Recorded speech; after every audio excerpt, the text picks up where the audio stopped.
this one might be for you. Are print meeting materials better than digital for retention? That's an interesting question. I don't know. I can't. We interact with technology so much, right? So you're still reading and absorbing the same way. I think the advantage that digital has is I could open up my briefcase right now and there's things stuffed in there from 3 conferences ago, right? I think digital's nice in that you can keep it right in a place. So I think, from that perspective, I would say digital's better, but I can't really answer the science behind that one. Okay, fair enough. Actually, this could be for a few of you. Any examples of gamification? Any other ones that you could talk about? Yeah, we are actually using a gamification system that has two kinds of activities in it right now. One of them is really to be able to measure not only do you know the material, the content that's being presented, do you understand it, and are you retaining that knowledge, but what's your level of confidence? And then there's a scoring system behind it so that you'll actually get a score that identifies if you have high confidence and you get it right, it's a higher score. If you have high confidence and get it wrong, it's all the way down at the bottom and everything in between. So you're measuring the sort of different aspects of knowledge and knowledge retention. We see a lot of use in it in any kind of educational situation, continuing medical education, and then of course, exactly what Brian described, we'll put that up on a leaderboard. And once you put it up on the leaderboard, the level of competition in the room then takes over and your engagement just soars at that point. And it's just fun, people really enjoy that kind of environment, something different. I mean, they like the polling questions, they like the surveys, they really like having a sense that they're in a competition. I can add to that. You're right on with the HCPs being competitive, that's for sure.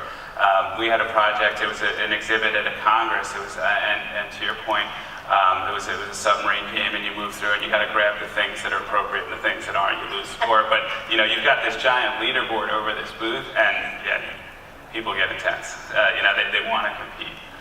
So I can attest to that. Yeah, we've used QR codes for a lot of our gamification. And so for one of our meetings, we had several kinds of QR codes. One was at the exhibitor fair, so if you went to a booth, you could scan the code and get some points. If you engaged with the people at the booth and talked with them, they'd pull one out of their pocket and you could scan that one that was worth even more points. And then what we told them was the speakers had one in their pocket too that was worth the most points. And so if they went and engaged and talked with the speaker, that was part of the point of it. And part of it had people who were like, I want to talk to you to get the points, but that wasn't how the trend mainly went, because these are professionals, these are doctors who are, and it's all just trying to get them to do what we want them to do and turn and play their nature of wanting to be competitive against them a bit. And the QR codes is a really cool way to do it. Very interesting. I think we're all learning some things here. Brian, quick question for you. Can you share the name of the QR code system that you use? Is there? It's actually built right into our application. And so, and that's part of what an advantage of having it on a handheld versus an iPad is when they go into the game center, and that's where the leaderboard is, that's where the instructions are for the things that are worth points, and one is the QR code. And they just push that, point their camera at the code, and they get the points. So it's built right in. Interesting. So, and just a reminder, we will be at the Meet the Speaker area that's kind of right on the other side of this wall. So some of these other more detailed questions, if you're not getting the answers that you want or think of something else new, come on over and see us in less than 15 minutes. Let's see, another question regarding the BYOD, bring your own device. Any issues with Wi-Fi bandwidth at venues and or participant pushback in terms of data usage if you are not providing Wi-Fi? I'm sure we could both answer that.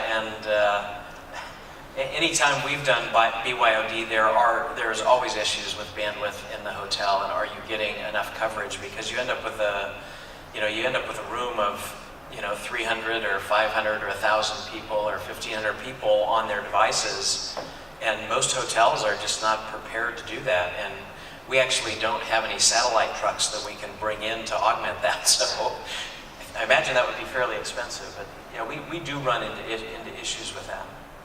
Yeah, and we do as well. That is the biggest challenge we have, especially with larger meetings when you're doing BYOD. That's one of the biggest negotiating points for our event planners is negotiating the cost of the internet on site. Because we always tell them what we need for download speed, and then we tell them to plan on twice as many connections as they have head count, because they're going to do the iPhone, iPad thing, and it is a consistent issue where I have to really go after the planners to make sure they're not cheaping out on the Wi-Fi, or the app isn't going to be as functional. But yeah, that is one of the biggest challenges. I mean, I think we run into it as well when we're doing hybrid meetings. So we actually have a virtual version of this system to be able to support hybrid meetings. But when we're doing that, you know, we then are broadcasting live from that meeting, and so we always have to go in advance and do a test in the room, make sure that it's got bandwidth, because a lot of times the hotel will tell us that they have a certain bandwidth, and we get there, and that's not the bandwidth that is being delivered, so we have to go in and test it in advance. And so I think, you know, whether you have numerous apps or whether you're doing a hybrid meeting, you just have to take control of that in advance. And it would be nice to be trusting, but you really need to go in and test it and find out. I mean, sometimes it's out of the hotel's control. We've been in meetings where they don't even control their own bandwidth and internet, so they've then got to go find somebody off-site to be able to deal with it. And it can be really complicated. That's why we set up these little guys on the end here, so you got a private network, and there will never be issues of bandwidth in a system like this. Interesting. So anything different from your perspective with the meetings that you've done, Heidi? No, we've not had problems. We've even been able to air walls. It depends on the setup of the place, but continue into like a breakout room on the side, and there's iPads there. So no. That's great. Frank, I have a question for you. Is it hard for planners when you're looking at trying to design meetings differently? Is it hard for planners to get their internal folks to buy into those? Yeah, right. So you know, you're going to come up. I think if you lead with the tactical things, that's probably not a good proposition, right? All these different tools and technologies. I think though, if you lead with some of the statistics that I shared and really speak and engage your stakeholders and get them to buy into the fact that, you know, a lot of these stakeholders, you know, they carry their message like their own baby, right? It's very near and dear to their heart. So if you can talk to them and convince them that's really what you want the attendees to take away, so that they're taking that message and using it in their daily work, then I think that's your best strategy. And then, of course, the next question is, is how do we do that? And then that's when the list of tools and technologies come in. Got it. Thank you. Brian, a question for you regarding the BYOD. Is the information shared during the meeting available to the HCPs after, or deleted so they can't take confidential information out of the room? Yeah, I get that question from all the planners. It can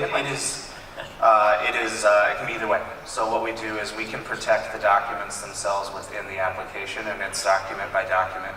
We can have it be shareable or unshareable. We can password protect it. And then when you're dealing with HCPs, because it's doctors who are giving their presentations, they own the intellectual property. They have to buy into whether they want it shared or not. If they don't, we lock it down, and as soon as the meeting's over, it's gone. But most of them at this point want that information out there unless they're very protective of it. And so we actually allow the doctors to keep it, and they have the ability to either email the documents to themselves from within the application. But what we found is the doctors actually keep the app on their phone, and they reference the documents, or on their iPad, and they reference the documents right inside the app months after the event is over. Because I've had instances where I had to remove an app from an event and then the event planner is calling me saying, where'd the event go? Because the doctor just called me and doesn't know where the documents are anymore.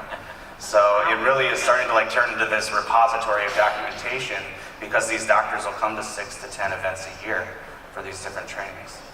Very interesting.